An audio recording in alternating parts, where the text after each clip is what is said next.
What's going on, guys? All right. Bitcoin's going to be making a decision hopefully during this live. Get yourselves a good trade. I am preparing for both the long and the bearish scenario, so they're both pretty easy trades. Just when it comes to the long scenario, we're going to have to watch out for a couple extra barriers. And this wick that we just had to the downside before trying to confirm the short just liquidated about $50 million out of the market here just on, what was it? Mostly on Binance, but it's quite a bit of money. What's up, Michael? How you doing, man? FOMO Sapien. Nice name. All right. What do you guys want to dive into? So when it comes to like Bitcoin right now, before we get too far down the rabbit hole with altcoins, Bitcoin is inside of this range right now, combating a downtrending 4-hour momentum line. So if I zoom out on the 4-hour, and you can even see it on the daily here, we have, we broke the daily momentum right here, and we confirmed it as resistance. And when we confirmed it as resistance, we've been in a downtrend ever since, and it's given us a target of the value area low after we lost that momentum, and we're still slowly dragging our feet along the way down, and we could end up seeing that price today if this breaks to the downside. And then here is where I'm going to anticipate potential range trading activity. Hopefully we stay above around 63,000, and then we get the squeeze against the momentum and break to the upside. That's my hopium TA for you. Now, I know it's not up to us. We could end up going further down and potentially even completing this macro double top. And that's like the absolute worst case scenario. And like based on historical data and on-chain data, that this terrifying bearish scenario is not very likely to occur, but we still have to watch this just in case, right? Anyways, so we're fighting the downtrending momentum, and we're getting our butts kicked right now. If we zoom in on the 15-minute, we have more of a evolved momentum right here on the 15-minute time frame. And if we break this to the upside, we'd need to have a 15-minute candle close above 64,803, and that would, break this horizontal resistance in confluence with the downtrending momentum. We just recently liquidated some groups, so we don't actually have as much liquidity up here as we did down here. It was actually pretty intense down here until we wicked them all out. But yeah, we get that 15-minute candle close here. The main thing we just have to watch is the VWAP in confluence with the structural value area low that we have from this range right here. But once we get acceptance, we'll have to babysit it until we get acceptance right here. But once we get acceptance above this level, then we're likely going to have relatively quick price action to about 65,800. And the confluence of this level, this is a really strong level of support and resistance that we've been dealing with since like basically February. If we can zoom out, we can see that level right here has been honored a lot as a form of support and resistance, and support, resistance, support and resistance, and so on and so forth, right? So we got to watch 65.8 along the way up. If we magically, break that in confluence with the 4-hour momentum, then it's being incredibly bullish. But I just don't know if that's going to happen. We'll see what happens. But if we zoom back in on the 15-minute, we have the bearish scenario that looks like it's about to play out. And we just got to watch. Like, I'm watching this really closely, but it got remarkably weaker when we came down and retested this zone. All those buyers are gone, and a lot of people that were in on a long position, there's building longs here, they just got liquidated. So we might come back down further, and the target that I've got, and I'm watching this whole box zone for potential bounce, is between, roughly around 63,000 is the target I've got, and I'll be using the structural guard here for my stop loss. You guys have any question. Oh, trigger on the trigger, eh, Michael? Nice. Brian the Bear into house. Can we do some decent bold divs to support bounce? Do some decent. Yeah, everything is looking bad. The money flow is looking bad. The structure is looking bad. Everything is looking bad, and it's wild seeing the amount of money coming out of altcoins and into like Bitcoin and Ethereum, and the sell pressure that we're still getting from Bitcoin and Ethereum is not really. Yeah, the price is balancing out a little bit, slowing down with this drops from everyone flowing their funds from altcoins into these assets, but it's not dramatic enough to make a break of resistance. Can we please check Solana? We can definitely check Solana. What's your name? Zuku. Let's take a look. We looked at it this morning. There was a scenario that we were looking for potentially a bullish scenario, but that Bitcoin's dictated and said no. We lost uptrending momentum. This is a 15-minute time frame. But right now, Solana's in a really critical spot. And if we zoom out on the daily, we have this whole box zone here where it's a really strong area of demand. And so far we're holding it. We got a good buy shadow wick here. It's a red candle. It's still bearish, but we have a good buy shadow showing that we're trying to honor this as a form of support, but it's not truly honored until we get that change of character. We break this level right here. And then we know that this level is going to be honors a strong area of support. We could still keep going down, is what I'm trying to say. But we're a heck of a lot likely to not keep going down once we break this zone. So keep an eye out on 138.73. However, if we do break this level, we might get a lower level soon, but right now that's the level we have to watch. If we do break this level, we're going to have to watch around 146 for Solana as a form of resistance. We have the structural point of control here at 143. That's the one barrier. And we have the momentum that was just lost and confirmed as resistance here, right? And we lost that as momentum. If we zoom out, it's a pretty significant trend line. It's been holding the price up for Solana since it was around $80.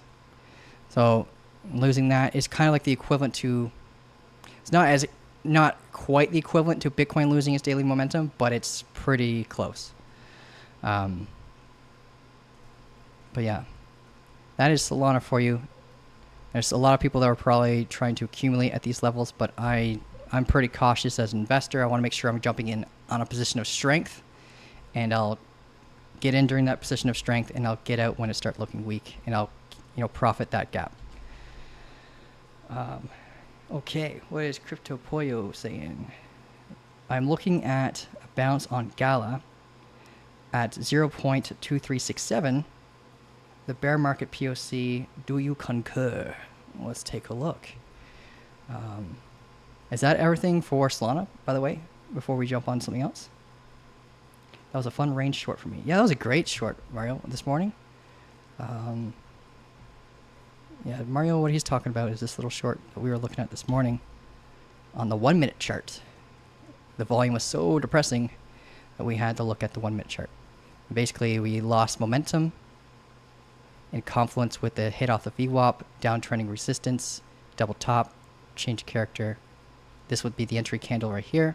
And we were targeting at the time, the value area low, I believe. And it kept going down a little bit further, but managed to ever holding this level. Okay. But yeah, let's go to Gala for Pollo. We got a Gala chart. After my short, I shorted again within that small range. We are building the last 4 hours. Yeah, that range has been really tight. Just be cautious there, man. But yeah, it's really tight. Very predictable range, though, until it ends, of course. Let's see. You were looking at, what's Pollo looking at? 0.367. You're thinking it's going to reject here. Well, I would watch this level at 2680. We just change the color of that so it's a little bit easier to see. If we break that, we can easily get back to these highs again. We can pull we have support, resistance, and support. We have 3 touch points of an area here, so we can use a fixed range volume profile. And we can play within the rules of this value area. We can also look at the previous structure and see if we are getting acceptance into an old value area, so we can get any additional edge in the market. Oh yeah, we got in here. Okay. So we got the acceptance back down here. That's pretty wild. So it's at its last leg. If we don't get that recovery very soon, it's likely going to drop down to 0.02056, like way down here. And that's about a 20% drop. I hope it doesn't play out that way. One sec here. Let's start here to here. Yeah, it's barely holding up off the previous value area high. And the POC, it's basically a magnet. If we get that rejection off the value area high and we get that lower low, yeah, the POC is going to act like a magnet and bring it down to around 23.48. I'm going to mark that level for you guys in case you're using my Gala chart. But you can see that how much influence it's had over the price actions are here. So if we pull a fix between these zones, the POC zones is going to be relatively close between each level. Between each range, sorry. Let's update this to the previous POC. Zoom in on the 15 again. And if you decide to get on this long, you have to wait for the close above this level. But the measurable target is pretty weak. It's basically telling us that we're likely going to continue this range. It's at the previous high here. If we get the higher high, then maybe we'll go up much further and deny acceptance into that value area.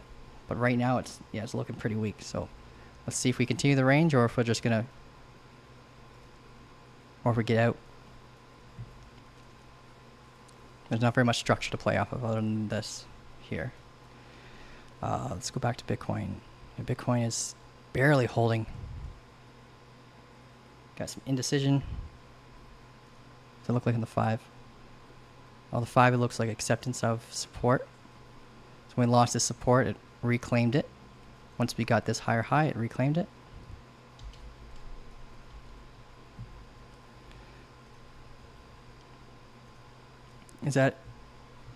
How do we use your Gala chart? So inside the Discord, there's the Investa Charts section. Sec here, I'm in a different server. If we go over here in this massive Discord, sorry, under Investa Charts, you'll have all these buttons here. And you click on any of these buttons, it'll give you access to my chart. So as I'm drawing on it, you'll see me drawing live on the chart. And some people, like Wagner, if he's in here, he has a monitor just for just for my charts, so you can watch me do the TA and stuff like that and follow along. But yeah, on Gala, bull divs. Yeah, you got some bull divs, bull divergence as well. Bitcoin's, and it's got a bit of a low time frame inverse head and shoulders behavior, so we might have momentum to break to the upside here. But we don't have very much time left before this is squeezed into a decision, right? Maximum hour and a half, but it can happen between the next 15 minutes, the next hour and a half, yeah. So it's got no choice soon but to make a big move. Well, it may not be massive, but big enough for actually to be able to trade off of it. Let's see what we got. Alts are dead. Yeah, you're right, Brian. A lot of alts are just been demolished. I sold almost my entire portfolio, other than a handful.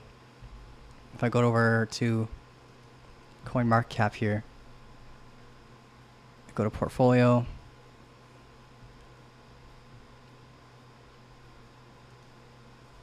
I just did a lesson on this like half an hour ago.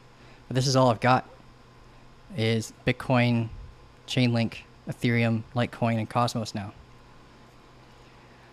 That's all I got. And obviously I plan on investing in other assets soon, but I just want to see where, what are the best vehicles right now during this cycle, and it seems to be AI sector. I'm going to be investing more into Ethereum because I don't have very much Ethereum. Just because I want to have that guaranteed growth of adoption, right? With the ETFs coming out for Ethereum, it's inevitable, right?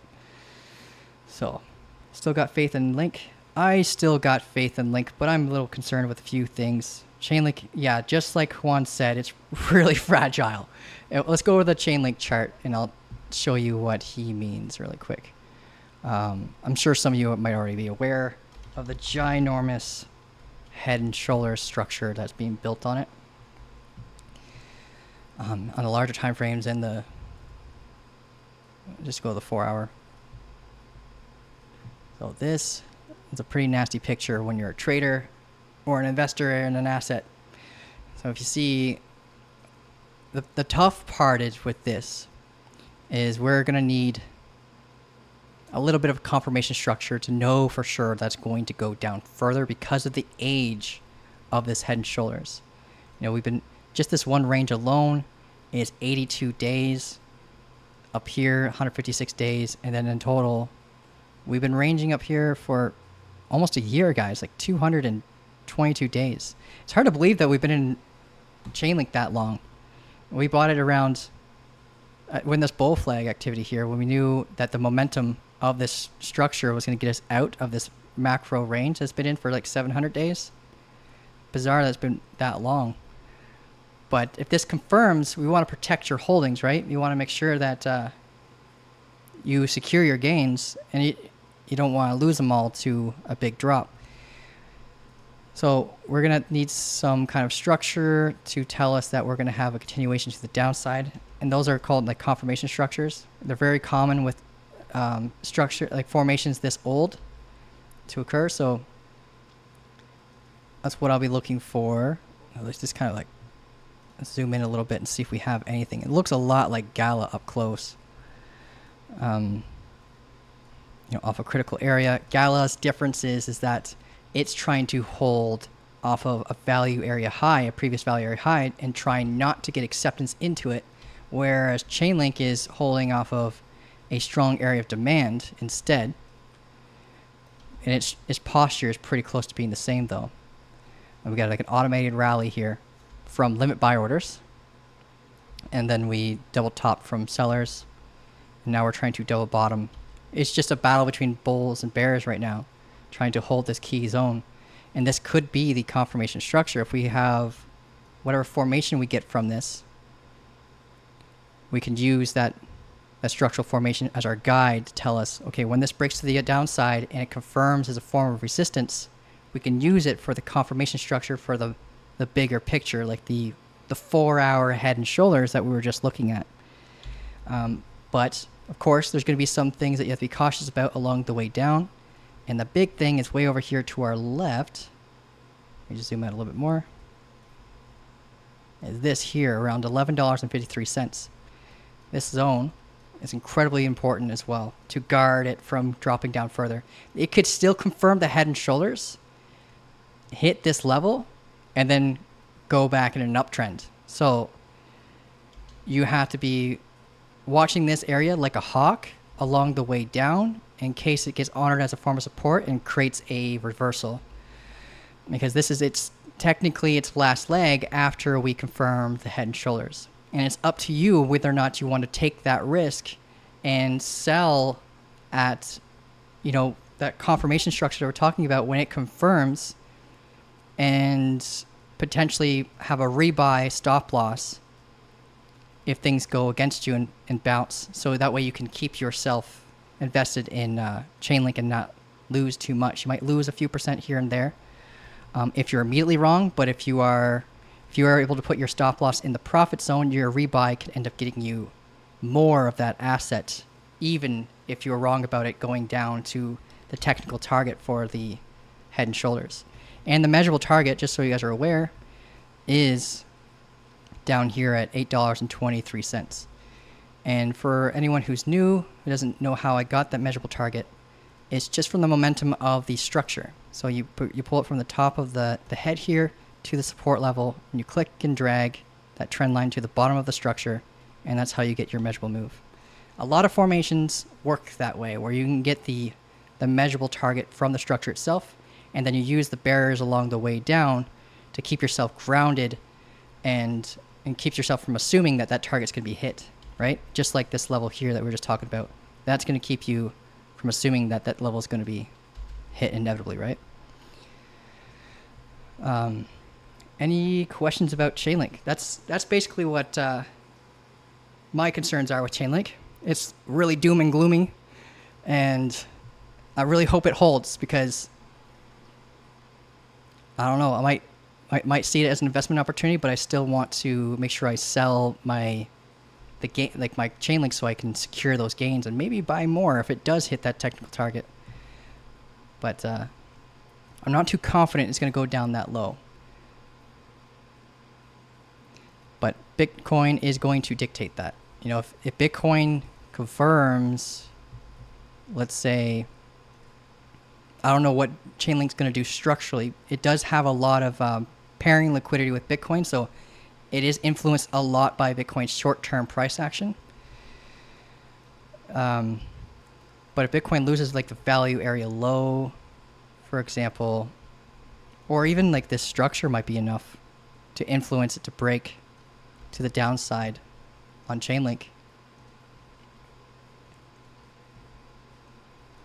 But yeah, Bitcoin drags its feet down. I'm thinking that the buyers from Chainlink is going to hold it up a little bit and keep it stable. But if Bitcoin does a sharp drop and we lose the value area low, then I could see Chainlink going down to that $11.53 level, where we have to be cautious about potential support. And that's likely going to come in confluence with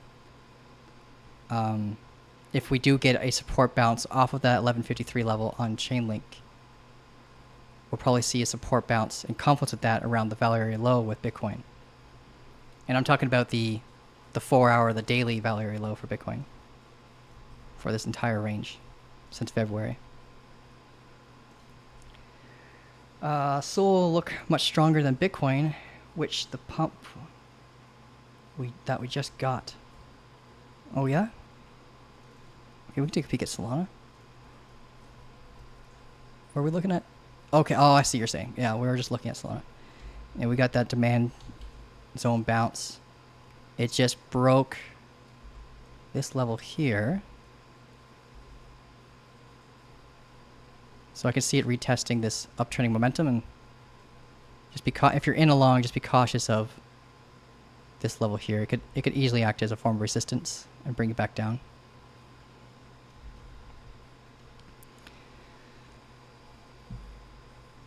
Okay, Sol looking stronger than Bit. Okay, I just read that. 77 now. What are you talking about? 7. Oh, viewers. Oh, I just realized we had like quite a bit of viewers. What's up, guys? Okay, can we look at AVAX, please? Yeah, we can look at AVAX, Laura. Let's take a look. Do we have an AVAX chart already open? I don't want to flood my virtual memory. We don't. Oh, and look at that. That's what I mean by virtual memory. Like if I have too many tabs, some of these charts take up a lot of space. Well, let's get rid of Gala. Where are you, Gala? I'm not a fan of you. Close. And let's close Matic, because I'm not a fan of you either now.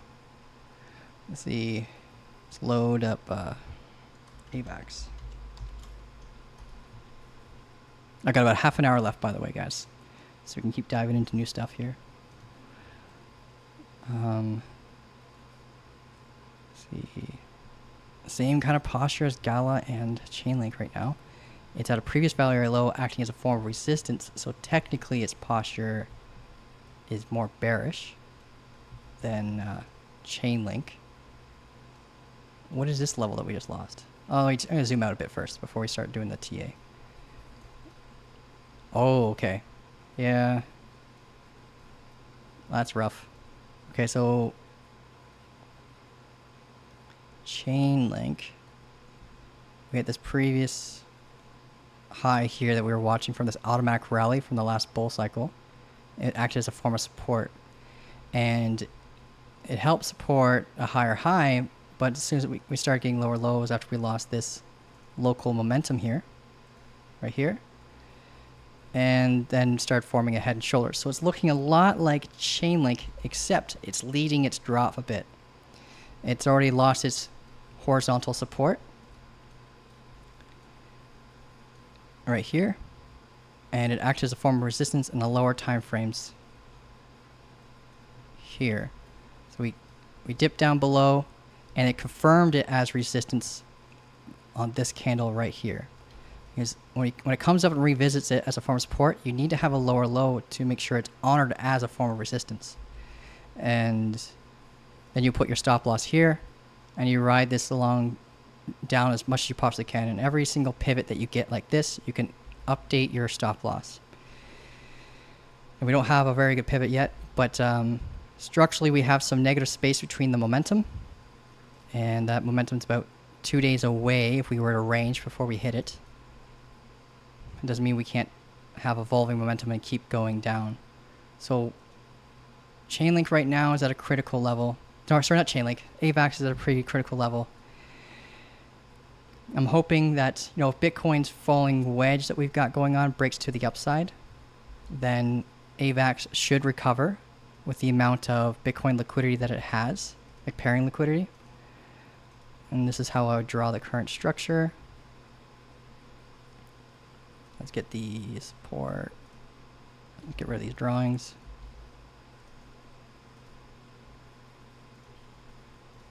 Its posture's a little bit more beginner friendly though.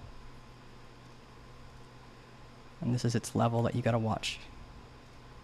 So if we get above here, there's quite a bit of confluences that will happen. We got the acceptance above the value area, got the change of character, the break of this formation.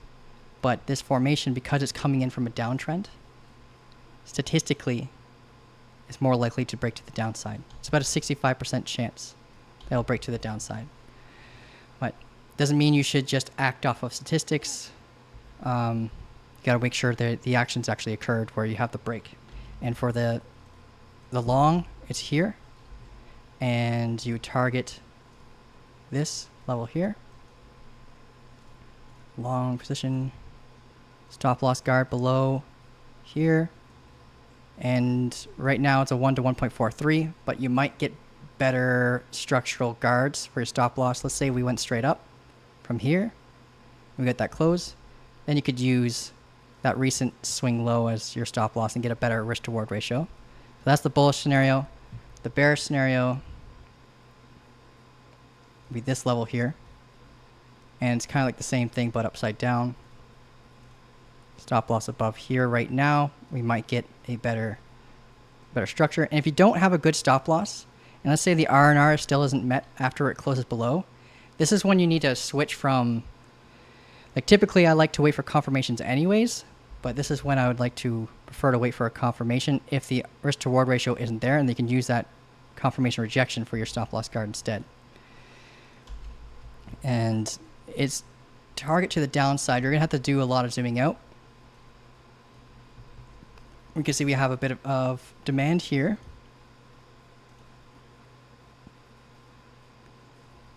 This is kind of like the equivalent to what we saw with Chainlink, right? Around that $11.53 area. Same kind of consolidative support. So we can assume this will be a form of demand where people will potentially buy. So if we come down here and we get acceptance into this area, then we can go as low as 1942. But if we don't get acceptance in this area, then it's going to act as a form of support at 2403. So when you do your measurable targets, you should have a strong barrier as your take profit 1. And right now, based on the current structure, it's a 1 to 1.63. And this is where you prepare to take profits. And if it ends up being a reversal structure and a break of momentum, then you listen to the warning signs and you get out. Or you get back in if you're a spot trader. Does that make sense? Start talking. Can we talk about Notcoin? Yeah, we can talk about Notcoin. You gonna buy some extra RAM for Christmas? Man, I got a really good computer. I just use a lot of tabs. Like, you're only seeing one monitor right now. My other monitors have a whole bunch of other programs that run as well. But yeah, that's the AVAX setups. I prefer the long opportunity, but it's not up to us, right? So we'll see what we get. All right, let's look at Notcoin. Bitcoin's still holding. That's wild to me. It's going to go right to the end of the squeeze. So I don't have a Notcoin chart, but I can pull it up here. Notcoin, does it have a... Okay, it is listed on exchanges now. What would be the best one you think? I would say probably Blowfin. Oh, this is a perpetual swap contract. Let's go with MEXC. A lot of the community use MEXC. A little bit of different, we have that automated rally here from the limit orders, but a little bit of different posture. Like Notcoin. I'm already not really a fan because of the name, but that's a crazy price action here. It's pretty young, so there's not very much TA that we have to do on it, which is kind of nice. We can get it all done and just by looking at it. Those are your 2 critical zones. You'd watch this fixed range volume profile from here to here. We lost the value area low. We have this current steep momentum here. Very steep.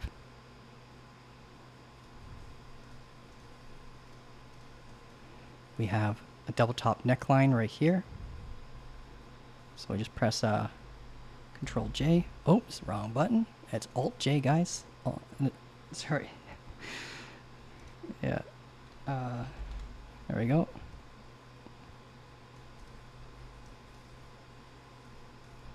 It's the 1 hour full body right here.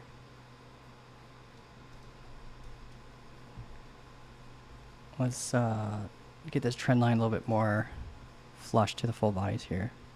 So the 1 hour is looking like it's close to breaking the momentum, but really the momentum's so steep that all it really is a warning sign to potentially prepare for a reversal or a range. And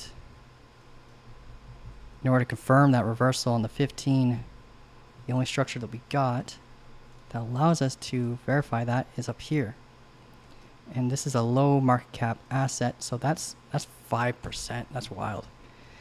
I don't know why you guys enjoy trading these, but we got so this is the structure that you would want to look for. We want to have a break above this level. You have to watch the local value area high way up here at 0.162, sorry, 0.0162 up here as a form of resistance. And if you want, you can also just undercut that with a POC. The weighted, because this is so young, that the weighted POC is going to be easily to manipulate, and it could change in the next 15-minute candle for all we know. So just be cautious of this high here if you're going to decide to enter a long.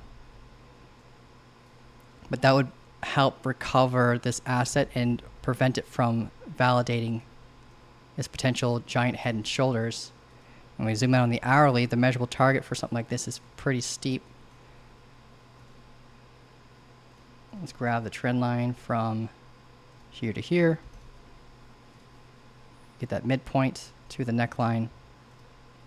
Let's find out where it brings us. and brings us through this demand zone. Doesn't mean we shouldn't be cautious about it, and gives us a target of the upper side of this demand zone here. But we don't really have very much structure to tell us when we can prepare for the actual short. It's not as transparent as AVAX and Chainlink with their posture, other than the fact that we have two lows here on the 15-minute that could help us support ourselves for a short. So if we have price action come down, we see this act as a form of resistance, and we get a new low, we can use that confirmation guard for our stop loss and ride it down to the first demand zone down here and be cautious for a reversal at that point. But yeah, I don't know what network this is on, or if you have to be cautious about any burn schedules or any unlock schedules that can contribute to your TA, but make sure you look at that stuff too before you dive in on it. A lot of people don't realize how much a burn schedule can influence the price action of an asset, and then end up, jumping in on a short during burn day, and then it causes a huge pump against you, even when everything else is going down.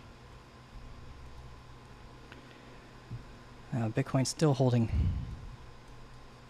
I'd rather do the long, honestly. Kyle, keep up the great work. Thanks, man. What is a good spot entry for CAS, please? Bitcoin is being Bitcoin, that's funny. Buy a Mac. Brian, if you tell me to buy a Mac one more time, I'm telling you, bro. Do you write your break-even trades in your trading journal? Yeah, because I call them draws, though. I don't call them losses or wins. I call them draws. I'll call it a loss if I use a larger amount of leverage in the fees. You got to consider the fees in your trades as a form of loss if you break even on your trade in terms of P&L, but you could still lose money in terms of the fees. So sometimes I'll consider it a loss. Sometimes I'll consider it a win, or sometimes I'll consider it a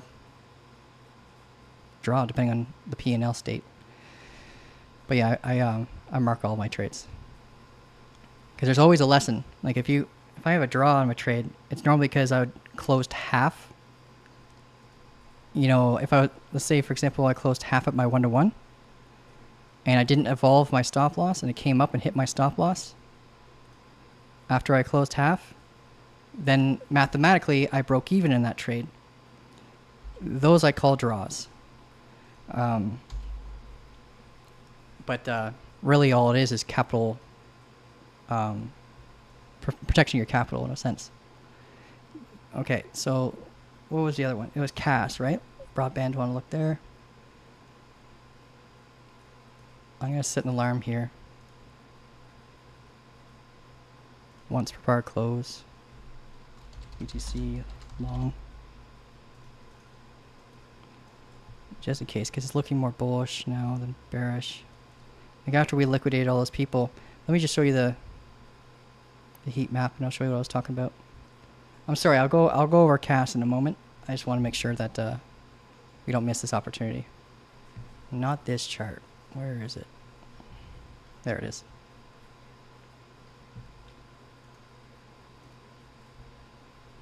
That other one just takes way too long to render.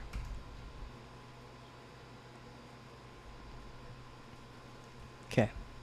So here, when we were ranging for a bit, we had a lot of liquidity start to build after our first little pump up to like 65.2. And, liquidity is starting to build above us from people doing shorts, but a lot more liquidity was below us during that little micro range that we were in. And they recently, during this little wick down here, they all got liquidated.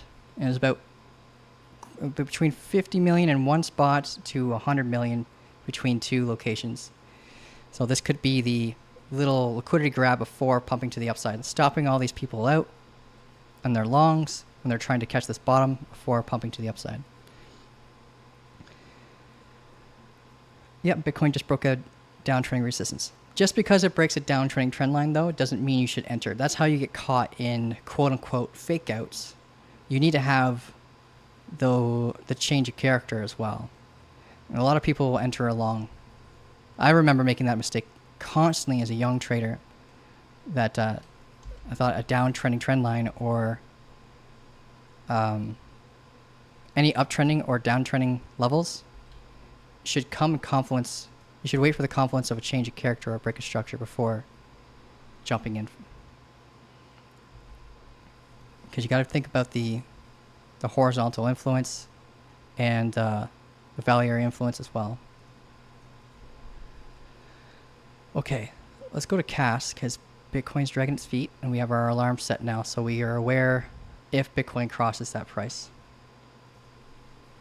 Load. Do we have a CAS chart? We do.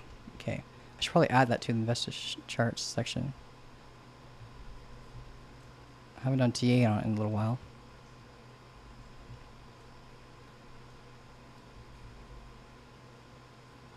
Yeah, it looks like it already confirmed its double top.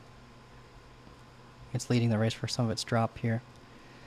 Very steep drop after the confirmation. Zoom out on the daily.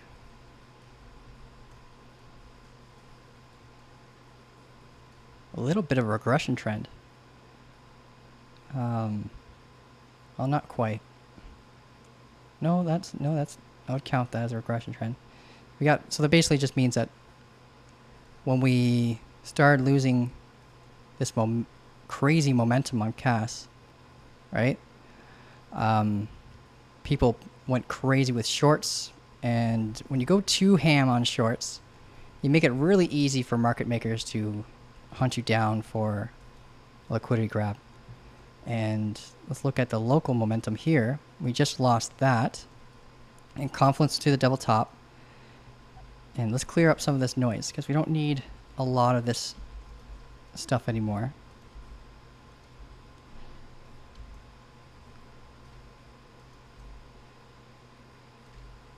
Let's get... Sorry guys, one sec.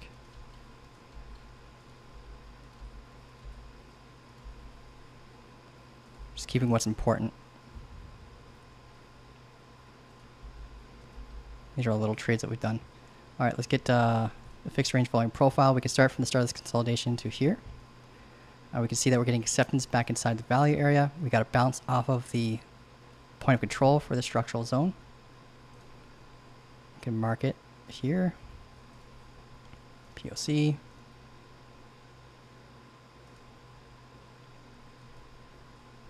Value area high and value area low. All right. We have so one thing you want to watch for as well when you're looking at the value area is just look at the behavior of the value area. Where are the valleys, like the price gaps, or the volume gaps, sorry, and where are the volume walls that you can watch out for, because between these zones, you're going to have high volume moves, relatively quick, right? Because there's very little amount of resistance between them.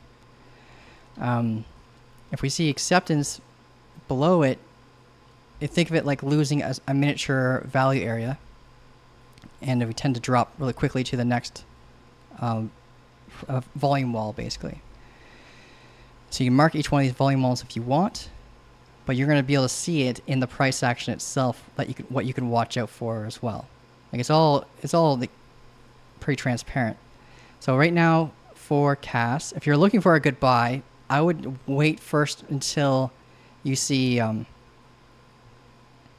basically support being honored. And I don't mean just this. Like we could end up actually losing this point of control and then quickly fall down to the value area low. And you still won't know if that's going to be the bottom or not, because we could actually start forming a head and shoulders. And then based on like Kaspa's performance, it did extremely, extremely well, right? This cycle. This is a representation of people taking profits. And, you know, if enough people take profits, retail is going to catch up, and then it's going to have a much harsher drop. And right below the feet of this head and shoulders, there's not very much volume here. We got the same kind of demand placement as Chainlink and Avalanche, but below that is a very, very harsh drop down to 5 cents. So you don't want to be buying what you think is a low and then find out that your capital just got cut in half because it lost a really critical area. So you want to wait for, kind of similar to what you're seeing here, a break of momentum, right? We have this momentum that we can start tracking here. A break of momentum, and then the change of character to make sure you're getting on a position of strength and not just buy. Like if you get in a position of strength, the moment you buy, you're way more likely to see the valuation of your holdings go up immediately and not start seeing any drawdown time. So you have a faster vehicle of wealth. But anyways, its posture right now, short term on the 15-minute time frame, is looking really similar to everything else we just looked at. And it's a lot more messy. You can pull a fixed range from this point to this point, and you can anticipate that, you know, if we break this level here, that we would be meeting most likely, there should be enough momentum to get past the value area high, but be cautious of it just in case we start building it down, trending resistance, kind of like what we saw with AVAX. And if it's breaking past this, you should be looking at this level here as a form of resistance. That's the short-term price action. But long-term, you gotta sit and wait and see what Bitcoin does, is because it's gonna dictate this next move. Oh, Bitcoin. Yeah, my alarm didn't go off because I have it set for a candle to close above this level, not just touch it, because it's not really important to me if we wick up here and come down. So I got that once per bar close alarm set. But what I like about this little wick here, if we get the close above this level, we could have gotten rid of some sell walls in the order books. It came in confluence with the value area low and the VWAP, acting as a form of resistance when we got that wick. So there could have been sellers preparing at that level to get out. Let's take a look at the order books really quick. I want to see what the sell pressure is going to look like if we confirm this long, what levels we got to watch along the way up. Okay, so 64,010, we have some buy wall. Our primary sell wall is at 65,470, but it's a slow. Yeah, it's got small steps along the way up, so not very many sellers in comparison to Bitcoin's buyers. We do have to watch cautiously at 65,460. So we marked that level on our chart. What are coordinates? 65,460. Style. Change the color so you know what it is. But this is telling us that we have to be cautious at this level here in the order books. So there's some sellers waiting for us, but I'm going to be honest with you, that sell wall is pretty small.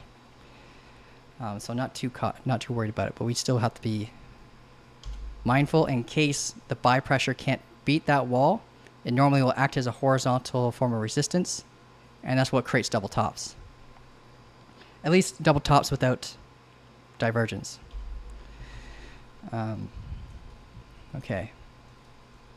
We got 3 minutes left on this. So I'm going to pull up the long position tool because that's looking like what's going to occur here. Might as well delete this.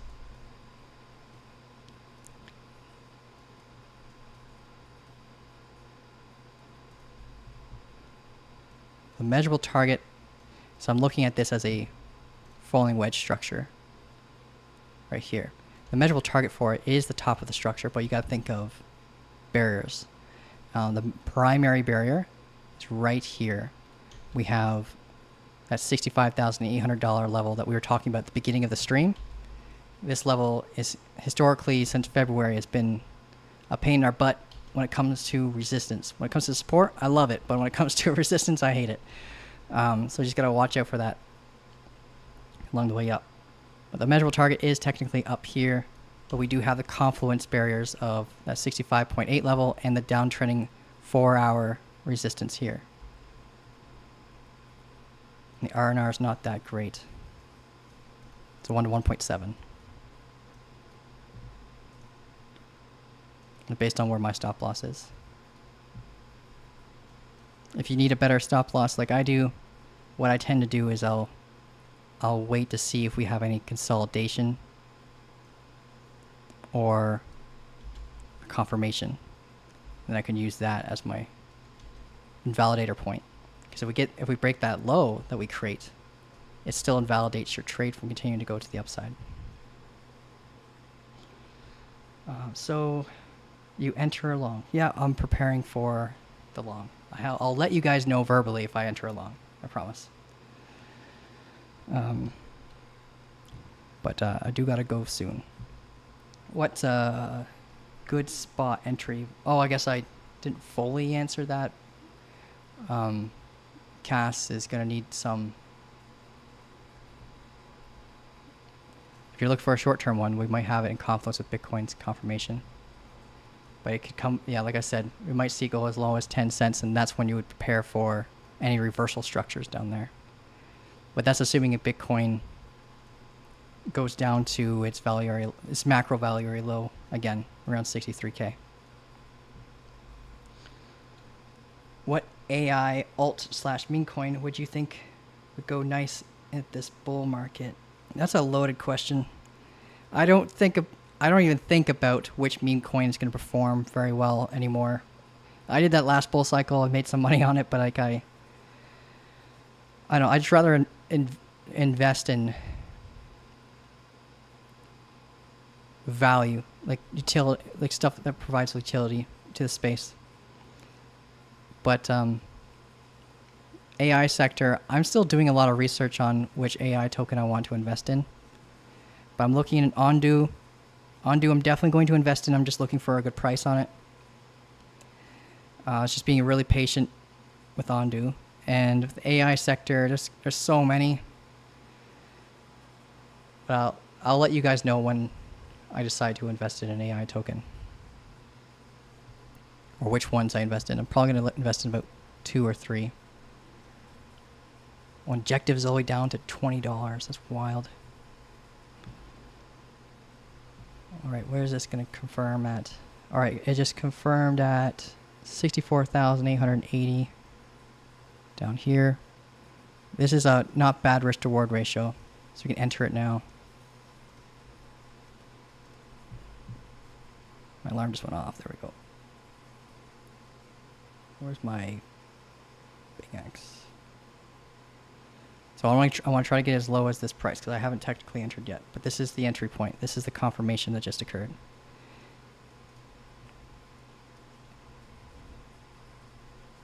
One wallet is holding more than 70% of Ondu, if I checked it correctly. Yeah, it's most likely the creators or BlackRock because they invest quite a bit into it. What's up, Alex? How you doing, man? Alexo Crypto in the house. How you doing, man? Where are you at for subscribers, bro? Let's see. Pull up YouTube. Alexo Crypto. So easy to remember, by the way. It's good branding. 3,080. Nice. So you jumped up like 80 subscribers since I last looked at you. I think that was just yesterday. Yeah, if you guys are looking for a good Fibonacci technical analysis, I'd recommend subscribing to Alexo Crypto. That guy's a beast. He's got a really great community too. We're thinking about entering a long right now. Hot as fuck here. Yeah, it's toasty here too, man. I just bought an AC for the studio because I'm sweating in here. It's pretty wild. In Canada, we're complaining about the heat. Happens once every blood moon or something like that. Any good AI indicator in TradingView? I've heard of few. There's a ChatGPT indicator. What's it? I think I have one favorited. Yeah, ChatGPT Algo Pro, I've heard, is relatively good. I haven't done very much research on it, unfortunately, but it's an evolving indicator. And the interesting part, well, the frustrating part about it is your plan with TradingView is going to impact its performance because of how it's going to be able to read candles. With your plan with TradingView, it allows you to see X amount of candles. So if you're if you're on a free plan or something like that, you might not. The indicator might perform as well for you because it's pulling less data. But that's the only AI indicator that I've ever really had a glimpse of using for a quick moment. But yeah, not very many indicators that I use other than that. On do, not on do. I'm sorry, guys. I get called out on that all the time. So at least once a day, if someone hears me say it, it's hard to like break a habit. I called someone in our community Polo for a long time because it's spelled Pollo, but it's Spanish, so it's pollo. So I'll just pretend that on do is Spanish or something. Just messing it all up. Okay, so don't complain, Alex. You got a haircut. Yeah, you're looking good, man. Okay. Oh, there he is. Crypto Pollo. You have no idea how hot Kyle has spent a day with me in Miami, and you will know what hot really is. That's true. Yeah. Yeah. I haven't really, the only time I've ever been outside of Canada is in the U.S., and that was Texas, and that's probably the hottest climate I've ever been in my life. And to be honest, it wasn't that bad. So, it's pretty close to Canada, so. I guess I've driven past Florida before, and it was like driving through a swamp. Yeah, because when I went to the U.S., I got trapped in the U.S. It's a long story, but I flew there for a convention because before I started trading, I was like a social media marketer for a little bit of a period there, and I went to a convention in Texas to learn about a tool called ManyChat, and I lost my passport, or it got stolen from me like 15 minutes after I arrived in Texas. So I was like, welcome to the US. You get robbed as soon as you arrive. And then the Canadian embassy couldn't help me, so I had to take a bus trip from Texas all the way to the border in New York. It took like 3 or 4 days. And I saw like every sketchy location you can think of along the way. Yeah, it's a good time. Someone in Texas, Houston, Texas, put a gun on me for $1. It blows my mind. So you won't even accept my dollars. Canadian toonies. Toonies and loonies. We call it weird names here. Okay. 11 degrees hotter in Miami right now. That's not too bad. Oh, we're hotter than Miami right now. Well, you guys are right beside of the ocean, so. Okay. All right, guys, I've got to go soon. Does anyone have anything that you need me to help you with before we go? Haha, great memories, Kyle. Yeah, great memory. USA is very diverse. Like every state you go to is like a different country in the U.S. Bizarre. Did we long, Kyle? Yeah, this is a long opportunity. I just confirmed here on this candle. The barriers for that we were looking out for along the way up is right here. There's a bit of a sell wall, but it isn't too bad. We just recently hit the value area low as a form of resistance in this area here, but the sell walls that were there have just been eaten already. So we're getting some bullish confluence for a short-term reversal. This isn't the reversal. The reversal would come if locally we broke, like unfortunately it's not until like way up here based on this current structure, we'd have to break this downtrending momentum. Like this is going to contribute if we break past 65,800, we have it act as a form of support. If we have this act as a form of support, we might have continuation structure that will allow us to keep going up and then break this level. This is the structural POC for the range that we've been in since February, and that's going to hold us down quite a bit until we break it. But yeah.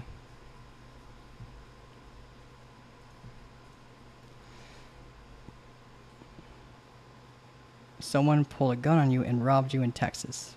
Yeah, right they're like, I could see from like, I think it was about a block or two away at the bus station, police officers were right there and they pretty much watched the whole thing.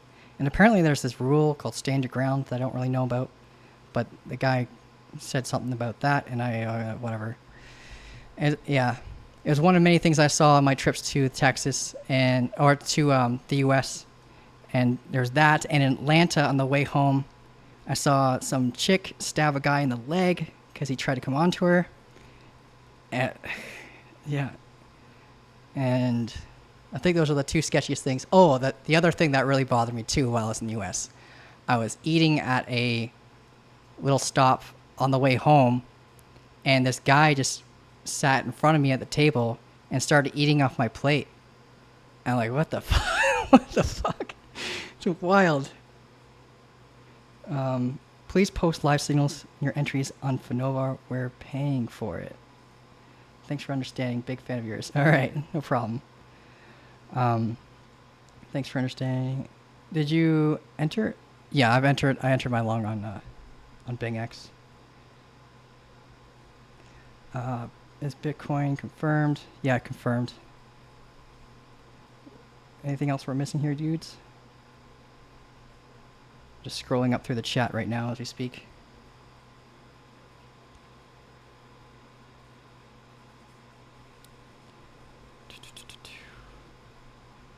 Anything else you guys want to quickly look at before I gotta go?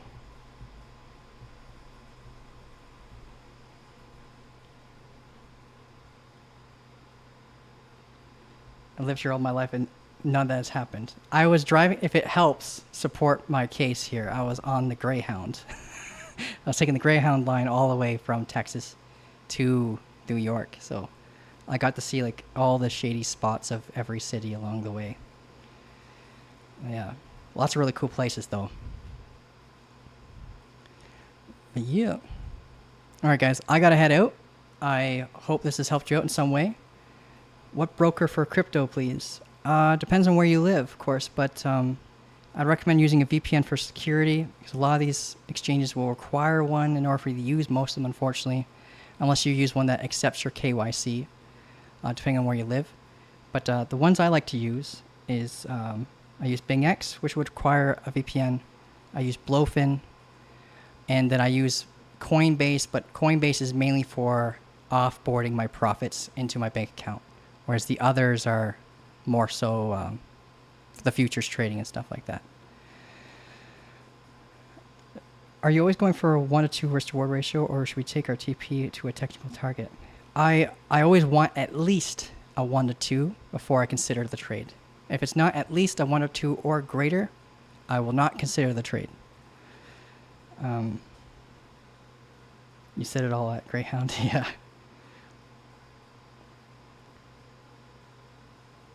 What do you think about Indian markets? Could you please check Bank Nifty? That's interesting. I don't know much about Bank Nifty. Is that like a... That's not a token. What is that? Is there a ticker? Oh, I see what you mean. NSC. I could take a peek at this, but I haven't traded this before. Look at that. I don't know if you would want to trade this. Whipsaw. All right, let's zoom in on the daily here. Okay.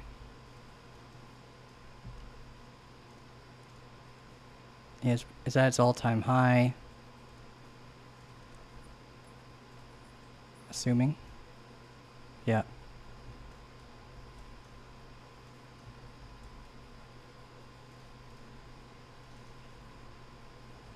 Yeah, we had a bit of a whipsaw price action here. This is the momentum that I would follow right here on the daily. We do have a bit of evolving structure here of support.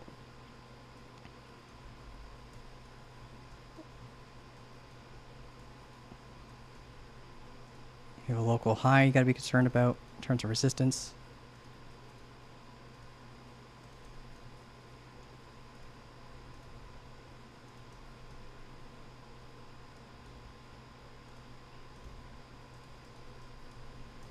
It's above the value area high of this local regression trend. So a lot of people are shorting it right now.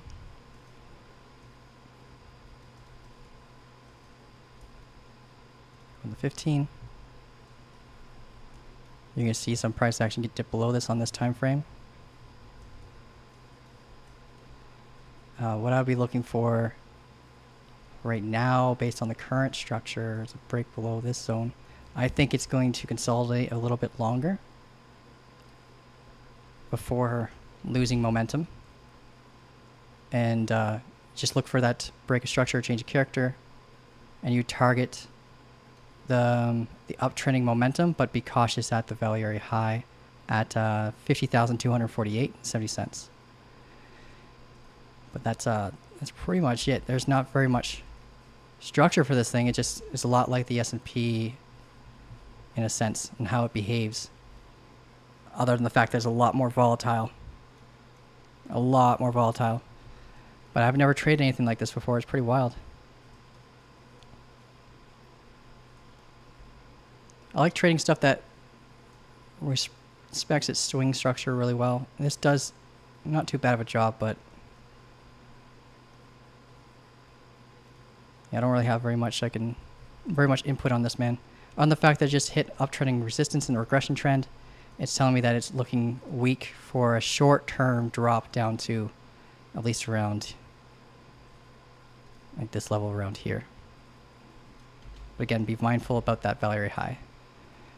Let's go back to Bitcoin, and we're getting that push that we want here. Once we get a close above this level here, we'll have a lot more strength behind our position.